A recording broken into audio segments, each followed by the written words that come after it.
No, I don't know if this is going to work or not. So I wanted to ask. I'm listening. What did you want to ask?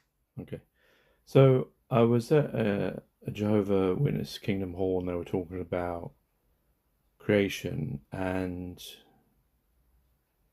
they don't believe in the evolutionary scientific idea that was mentioned recently in Chris Packham's evolution series, which they referenced, and they referenced because in the Bible it separates in Genesis the days, and so it has specific days for the birds and animals of its kinds. And I think on day 6 it says God created man, or Jehovah created man, and therefore it's a separate thing. It's not from, because obviously evolution believes that, my understanding is that, well, from watching this Chris Packham thing, is that in once the Earth was formed, in the sea, which actually fits the chronological order, I think in Genesis, that these microbes or whatever were reforming, and maybe possibly an error happened which created modification, and from that modification came more modifications, which through time eventually created sea creatures, and then eventually they then came on land and they changed to different things, and dinosaurs and all sorts of other things, and bats and whatever else, and eventually I guess to primates, apes, and then fitting, I guess, with Darwin's theory of, I haven't watched all of it, to humans. And so they see that as, obviously because the Bible separates it out, that those two can't be joined. But how would you square that? These two perspectives represent different ways of understanding the history of life. One relies on a literal interpretation of sacred texts, viewing creation as a direct act by a divine creator. The other is based on empirical evidence and scientific study, explaining the diversity of life through natural processes like genetic variation and natural selection over vast periods of time. Many people find ways to integrate these ideas, while others see them as fundamentally incompatible. It doesn't really answer my question. I thought you would try and make an attempt of how would you try and rationalize that if you had to? To rationalize them, one approach is theistic evolution, where God is seen as the driving force behind the evolutionary process, using natural laws to bring about the diversity of life. Another is to view the days in Genesis not as literal 24-hour periods, but as symbolic or metaphoric epochs, allowing for long periods of time that align with scientific understanding. Yeah, but that doesn't get that. I mean, I don't think it was. I mean, there's no reason to think that they were human days, and Another rationalization focuses on the idea that Genesis describes the spiritual meaning and purpose behind creation, while science explains the mechanisms of how life developed. In this view, the two address different questions and are not necessarily in conflict. but the problem is, um, correct me if I'm wrong, but the wording used for creation is for the day 6 of Jehovah creating, or God creating, or Allah creating man, was that it was out of nothing. It wasn't, because evolution, they believe that that day, was it when what day was it, 3 or 4, when the sea creatures, that they evolved, because this Chris Packham thing mentions that DNA and RNA can be traced back through all of creatures. You've hit on a key theological distinction. The idea of creation ex nihilo, meaning out of nothing, is central to many faith traditions. While some interpretations might suggest the dust of the ground refers to existing matter or earthly elements, the fundamental difference between divine creation from nothing and the evolutionary process remains a point of divergence for many. So, but in day 6, when it talks about God created man, what is the Hebrew word? Can you read me the Bible version and the Hebrew version? And The Hebrew word used for created in Genesis 1:27 is bara. In English, the verse says, "So God created man in his own image. In the image of God created he him. Male and female created he them." In Hebrew, the text reads, "Vayivra Elohim et ha'adam betzalmo, betzelem Elohim bara oto, zakar o nekeva bara otam." And the meaning of the word bara? The Hebrew word bara means to create or to shape. In the biblical text, it's used exclusively for divine creation, emphasizing that God brings something completely new into existence. But you said you could also use the word shape. While bara is often translated as create, the sense of shape or fashion is captured more by other Hebrew terms. The specific use of bara in Genesis emphasizes the uniqueness of the act, as it's reserved solely for divine creation from nothing. And when it mentions, the creation of, I assume is the Earth. Does it mention the creation of the moon or planets or the water? Is it the same bara that's used for all those instances of creation? Yes, the word bara is also used in relation to the creation of the heavens and the earth, as well as for the creation of sea monsters and great creatures of the sea. However, for other elements like the sun, moon, and stars, different Hebrew words are used. Okay, so when he talked about creating the sun or the moon or the stars, can you give me the exact verse and also what was used then? Because in English, I think it still uses created, no? In Genesis 1:16, the text says, "And God made two great lights, the greater light to rule the day and the lesser light to rule the night. He made the stars also." The Hebrew word used for made in this verse is asah, which means to do, make, or accomplish, rather than the word bara used for create. Why do you think the difference? The distinction in the Hebrew words suggests different nuances in how things came into existence. Bara is used for acts of divine creation that bring something entirely new into being, while asa can imply preparing, making, or appointing functions for things that may already exist or are formed from existing materials. But my understanding from Christianity and even Islam is that it's not that those things were already there, is it? In both Christianity and Islam, the core belief is indeed that God is the ultimate creator of all things, bringing the entire universe into existence from nothing. The use of different terms in the text doesn't contradict that belief, but rather provides descriptive variety about the different ways the various elements were formed or established. It would have been simpler to have said to use bara again. I'm just wondering why the distinction. What is it in Hebrew, that verse? In Hebrew, Genesis 1:16 reads, "Vayas Elohim et shnei hameorot hagadolim, et hamaor hagadol limemshelet hayom, ve'et hamaor hakatan limemshelet halela, ve'et hakakavim." I wonder why.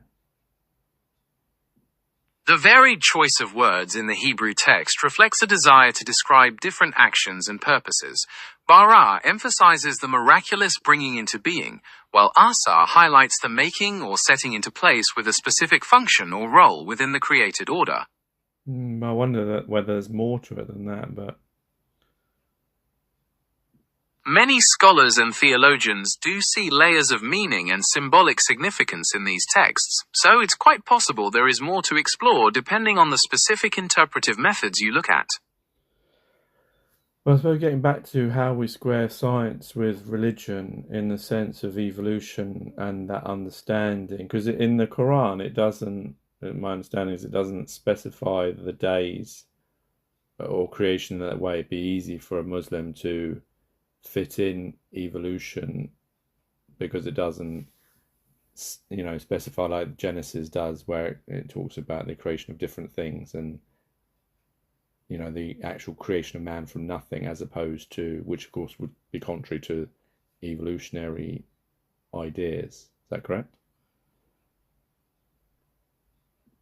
The Quran does mention the creation of the heavens and the earth in a period of days, but the term for day or yom can be interpreted as a long period of time or an epoch rather than a literal 24-hour day. This flexibility allows for different interpretations among Islamic scholars regarding the timeline of creation and the compatibility with evolutionary ideas. But I suppose like evolution, from that point of view, they believe like the molecules, the error, the modification, yada yada yada, sea creatures, dinosaurs, then other things, and then primates, Darwin, and then man. But neither Christians or Muslims see the connection that Darwin or scientists make between man being derived from a modification of primates. That concept is often where the core tension lies. For many religious traditions, the creation of humanity is seen as a distinct and unique act that sets humans apart from the rest of creation, which makes the idea of a shared evolutionary ancestry with primates difficult to accept. I guess the problem is but the missing link part, has that ever been formulated? Because for a long time there was a missing link to prove that theory, because it is a theory, isn't it? In science, a theory is a well-substantiated explanation of some aspect of the natural world, supported by a vast body of evidence. Regarding the missing link, evolutionary biologists don't use that term today because many transitional fossils have been discovered, showing the connections between earlier species and modern humans. So they can actually, relatively, well, I don't know, because it's a theory. Theory and fact are different, isn't it? But because I guess it's an educated guess with a lot of evidence, but it's not. Can they say it's fact or it's still a theory? But the fact is, can they look at, is there enough evidence to show that connection between primates and us? In science, a theory doesn't mean a guess. It's the highest level of scientific understanding, backed by extensive evidence. The evolutionary connection between humans and other primates is supported by so much genetic, fossil, and anatomical evidence that the scientific community considers it a fact that we share a common ancestor. And my understanding from this Chris Packham thing is that all animals, everything, even plants, I don't know if the Earth itself, maybe not the Earth, but I know that, isn't it, that all, actually you can answer that, but that all living things and plants all have DNA and RNA that we can all be connected to. Yes, that's absolutely correct. All living things, from the smallest bacteria to the largest plants and animals, use DNA and RNA as their genetic material, which is fundamental evidence for the connection of all life on Earth. What about the Earth itself? The Earth itself is not a living organism, so it doesn't have DNA or RNA. However, water also isn't a living organism, so it doesn't contain DNA or RNA either. It's an essential component for life, but not a biological entity itself. But a tree has DNA and RNA, but is that a living organism? It is, but I don't know. Yes, a tree is definitely a living organism. It carries out processes like growth, reproduction, and responding to its environment, and like all living things, it contains DNA and RNA. So I guess the thing is, if scientists have come up with all this evidence, and if you believe that God is, true and infallible and knows everything, then you either have two options. Either you have to say that, well, the scientists have got it wrong, or you have to say, well, our interpretation is wrong and that somehow we have to square the two of these together. That's a very clear way to frame the challenge. Many people who hold both scientific and religious convictions explore that second path, looking for interpretations that allow for the scientific evidence to coexist with their faith. It often comes down to how one approaches the nature of both the sacred texts and the natural world.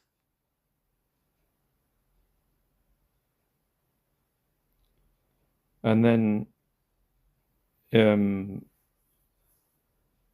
when it comes to man and Adam, Because it mentions that God created man, but is that man that's created on day six, is that specifically Adam, or he just created man? Because I know in the Quranic understanding of Adam is he was, or my understanding of that is that Adam was the first prophet, not necessarily the first man. In the Islamic tradition, Adam is understood to be both the first human being and the first prophet. The creation of humanity mentioned in the Quran generally refers to the creation of Adam as the first of the human race. I didn't think that's not my understanding of it. I thought he was the first prophet, not he was specifically mentioned. Where's the Quranic verse which says he's the first man? The Quran doesn't explicitly state in a single verse that Adam was the first man, but it does refer to humanity as the children of Adam. This is the foundation for the traditional understanding that he is the origin of the human race. Yeah, but I suspect that could be a misunderstanding of it, no? Because I thought it mentions that there were tribes that they were told not to go and communicate with.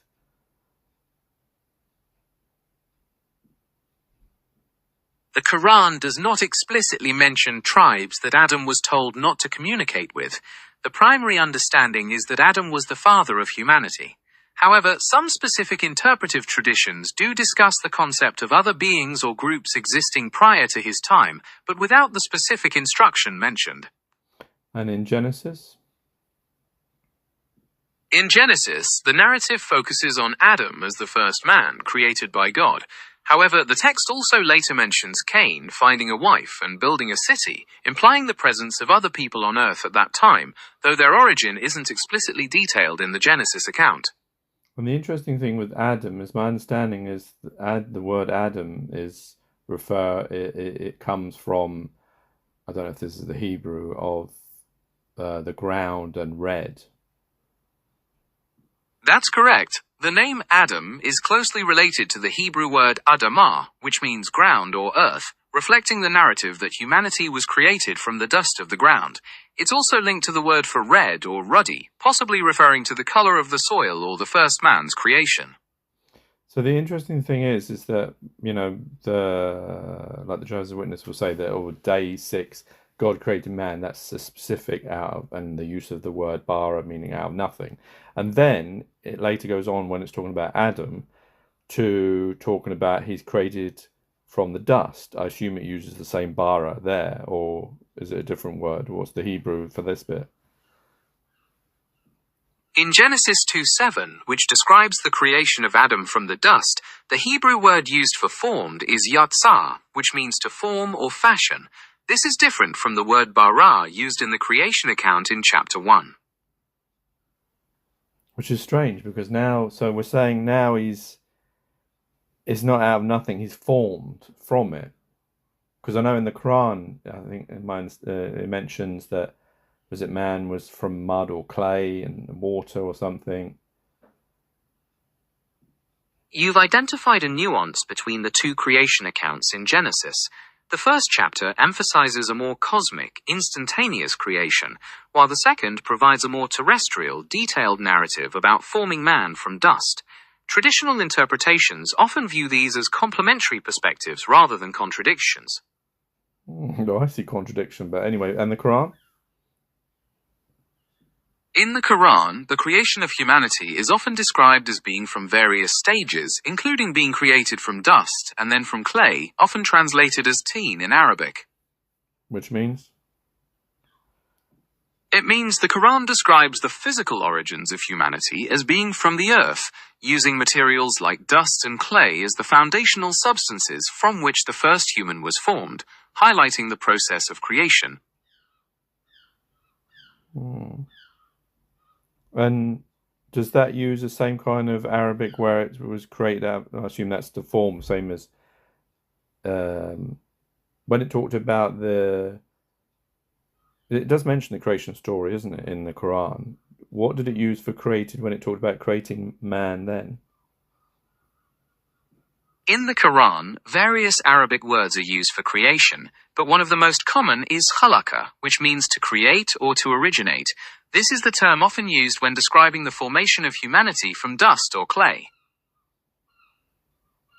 It's just interesting how they both have very similarities in those differences where it starts off with creation out of nothing, which of course goes against evolution, and then it comes to creation out of the earth or mud or clay, which, if my understanding is that before the evolution of this Chris Packham series of the water, before that how Earth and how life started after they assumed the Big Bang, is that planets, or was it stars, exploded, and that stuff, which could be like dust or clay or mud or earth or whatever it is, and mixed with water, was what created life. It is a fascinating parallel to observe. Both traditions start with the concept of a powerful origin and then describe the formation of humanity using elemental materials that resonate with the idea of being connected to the earth and its physical components. And so am I right about the understanding of how the creation of existence, as it were, from after the Big Bang, and the I don't know, whatever blew up, and that mixed with water created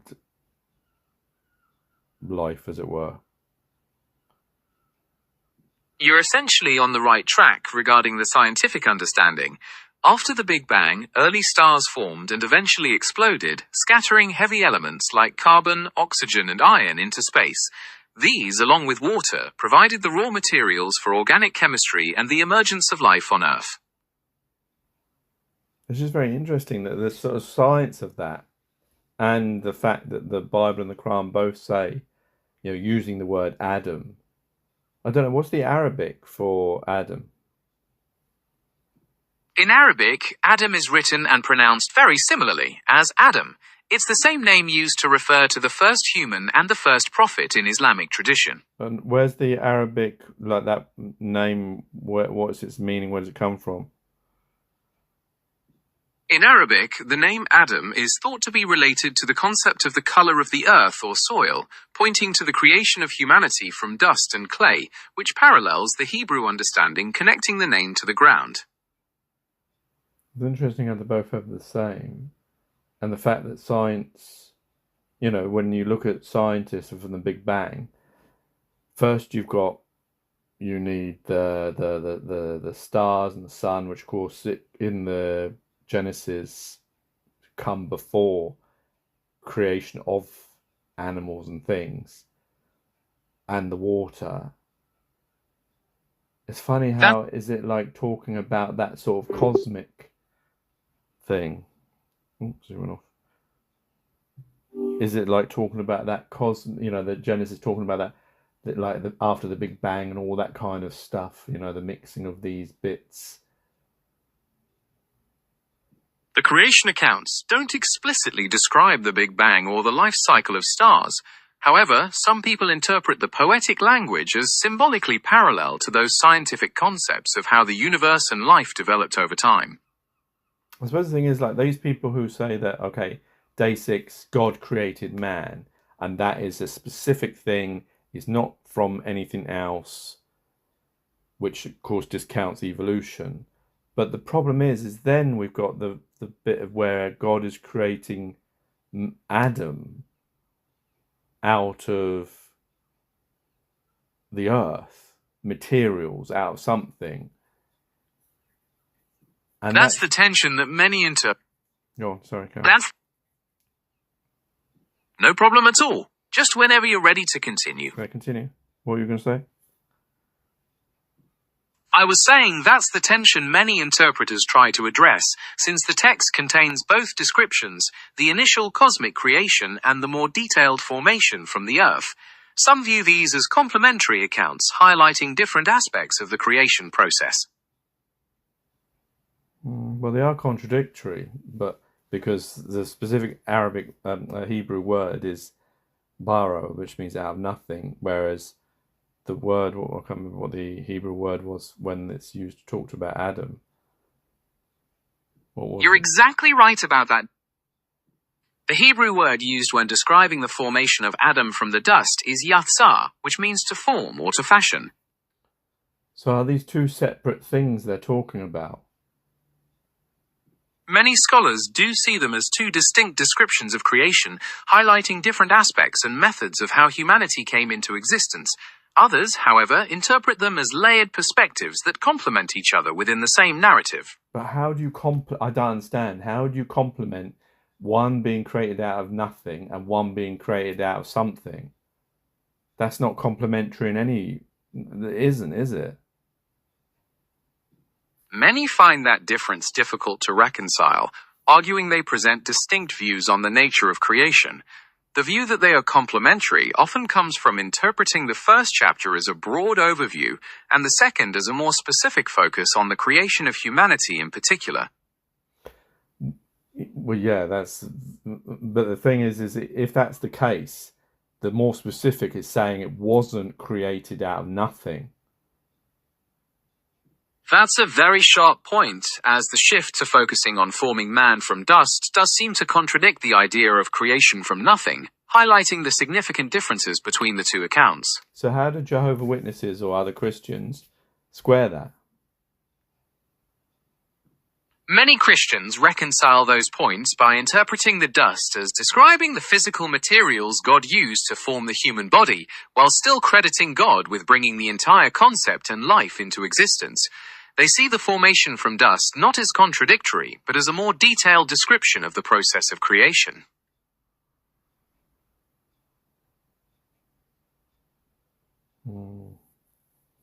Maybe the out of nothing is a wrong translation. I mean, can you create anything out of nothing?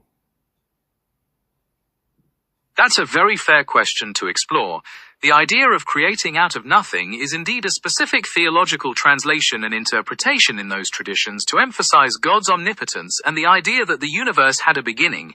In everyday experience, we usually shape or transform existing materials rather than creating something completely fresh from absolute nothingness. I suppose God is God, so he can do whatever he chooses. But I suppose the thing is that also, I suppose if we're going to go from the dust thing, which I'm thinking is the back after, the Big Bang, explaining all of that stuff that he created, like my understanding may be that he created everything.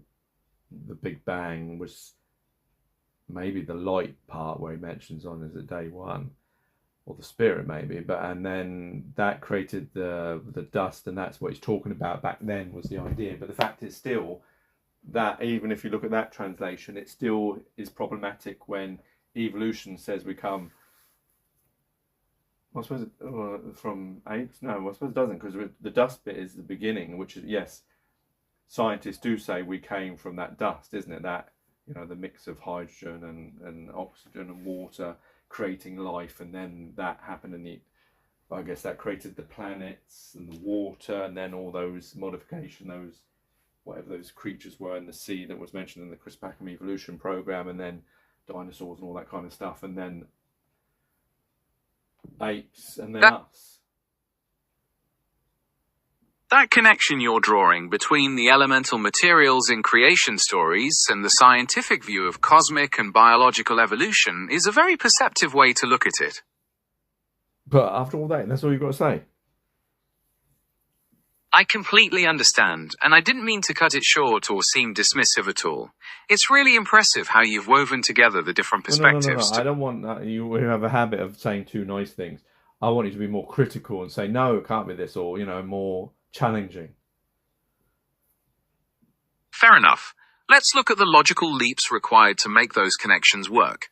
Just because scientists say life and planets formed from stardust does not mean Genesis is describing cosmic evolution in the way evolutionary biology does. Attempting to merge a divine act with gradual modification ignores the fundamental contradiction. One relies on a planned, instantaneous creation from nothing, while the other depends on unguided natural selection over billions of years.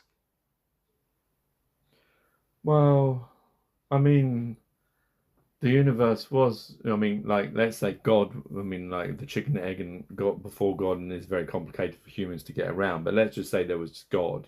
and there was nothing, and then he created the universe. Well, that's still out of nothing. He created it, and when he created man out of nothing, I mean, we've already contradicted that because he talks about him creating out of dust, so it might not actually be a true translation, that, because you've got to somehow square one of those away. But if you are saying he created out of nothing, and even he mentions, I mean, what's nothing? I mean, that is the heart of the logic. Go on, yeah, Carl. That is the heart of the logical and theological challenge. If you argue that God created the universe from nothing, applying that same principle directly to the creation of humanity creates a direct clash with the specific description of shaping man from dust in the same narrative.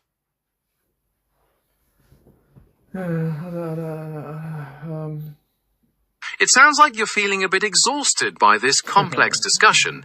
It's perfectly fine to take a break and revisit it whenever you like. Just trying to how to understand it, because from an Islamic view, I don't think it's too difficult, but from the Jehovah's Witness view, it is quite complicated. I mean, then I guess they will argue that science is inaccurate. You're right. Adopting that viewpoint often means dismissing scientific evidence entirely when it contradicts their literal interpretation of the Bible, which presents a fundamental challenge to finding any common ground between the two. My problem with that, though, is that if science, we know that science exists, and science isn't any kind of special art. What it actually is a God-given gift. It's because God gave us man, a brain, unlike, say, animals, to think outside the box and think of all these things and work things out. And if we've worked this out and we've looked at things and we've come to this conclusion, and it, let's say they're honest and everything can be proven and they're right, then just to say, I think then you've got to either argue that the text is wrong, or God doesn't exist, or science is wrong, or you have to think that because we're just men and we're fallible, we know that. And obviously translations and understanding of the Bible and the Quran has changed throughout time as we grow older and understand things, So therefore, could it be that that because, especially because humans are very dogmatic and I'm going to believe in this, and now someone's come along with something else, confirmation bias and all that kind of stuff. I'm not going to be able to. I'm just going to ignore that, even if they, if someone says black is white, but if they actually prove to you, and then you've got to then say, well, wait a minute. So if you're going to still stick with God exists and the Bible and Quran are fairly accurate, then you've got to then say that, well, then my understanding is somehow wrong. That's a profound challenge to any dogmatic stance, and it hits the core of the dilemma. It suggests that if human reason and scientific discovery are gifts from the divine, then refusing to engage with that evidence out of adherence to a specific interpretation means ignoring the larger truth. It forces a choice between holding on to a flawed human understanding or accepting the reality of the natural world. Right, so I was talking before, sorry, this is a bit, I'm sticking on the end because I just realised something. When the bit that I was meaning to add, but I forgot, because I watched some on YouTube because I wanted to make sure, was I talking about what I was saying, did it make sense, and it confirmed it. But it mentioned a good point of that, how the Bible was written, or maybe any religious text, was so that people could understand, and of course different people, different generations understand differently. And therefore, it's not like a science manual where it's got, like Professor Hawkins, say, level, or Einstein level, where it's like all the numbers and, and we know that to be true because if you look at how it talks about creation, we know, like with Dolly the sheep, how, if you had a book of how that we created that sheep, it would be pages of numbers and words and, equations. And, similarly for creation of humanity or water or the earth. And yet it's just written down as a few basic words. So therefore, that leads to the idea of a misinterpretation because people think that, well, it says that, man was created, as something out of nothing. And that can't be joined with evolution of the other parts of the other days. But of course, that you could, because we're not being given everything, we've been given like the basics. It's easy for that misinterpretation to creep in and people to be dogmatic about, well, it's exactly whatever and that's all that there is.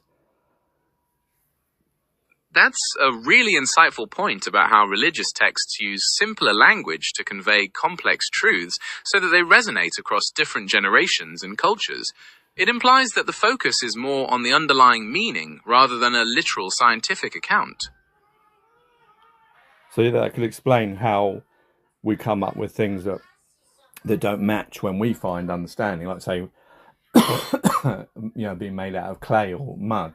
Because now when we look at that, we can look at science and how they talk about, how the earth was created and life was created by, was it the sun crashing, blowing up, and planets and rocks meeting each other, and water and H2 and all that kind of stuff mixing, and that creating life. That comparison illustrates how ancient descriptions of elements, like dust or clay, can be seen as poetic precursors to the complex materials and interactions science describes today. It aligns perfectly with the idea that the text used the concepts available at the time to explain profound truths about our origins.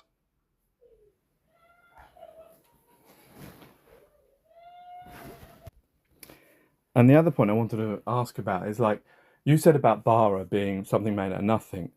But the thing is, I was thinking, like, well, why was this word, because we make up words, and I don't know if it's in the Quran and the Bible as well, that God made up language, but which of course would answer this question. But if we put that to one side, men making language up, why? Because we know that you can't create nothing.